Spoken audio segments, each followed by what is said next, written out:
Ilang puntod sa sementeryo sa Bulacan ang hindi mabisita ng kanilang mga mahal sa buhay dahil lubog sa baha. Meron pang tinirhan na nga ng isda.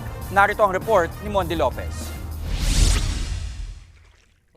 Hindi lang mga buhay ang apektado ng baha dito sa Bulacan. Ultimo mga puntod ng mga yubao, lubog din sa tubig. Isa na rin ang San Jose Cemetery sa Kalumpit, Bulacan, na tuwing high tide o malakas ang ulan, siguradong lubog ang mga puntod. Buti na lang ngayon, maganda pa rin ang panahon, pero sa dadaanan pa lang, may nakaimbak pa ring tubig baha. Ito yung tubig, so kailangan mo lang umakyat. Sa bahaging tuyo.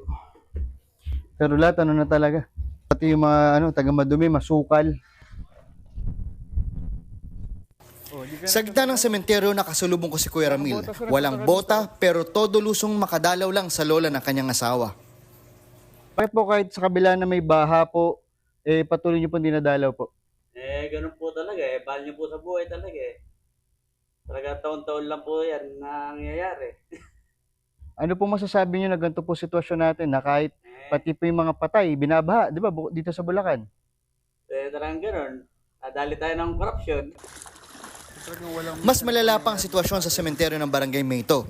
Babad sa tubig ang daanan at sa gitna ng baha, may mga maliliit na tilapia pang lumalangoy. Sa gate pa lang, bubungad na ang baha, na halos kasintaas ng bahang umaabot na sa mga bukid.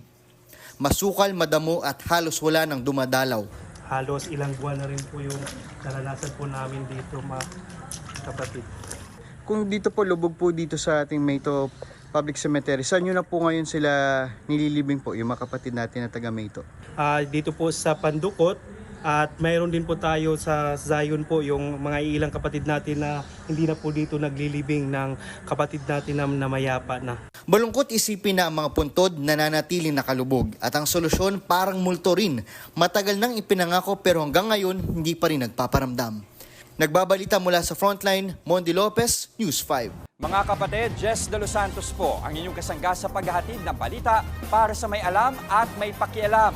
Para sa tuloy-tuloy na makabuluhang balitaan, mag-follow at mag-subscribe na sa social media pages ng News 5.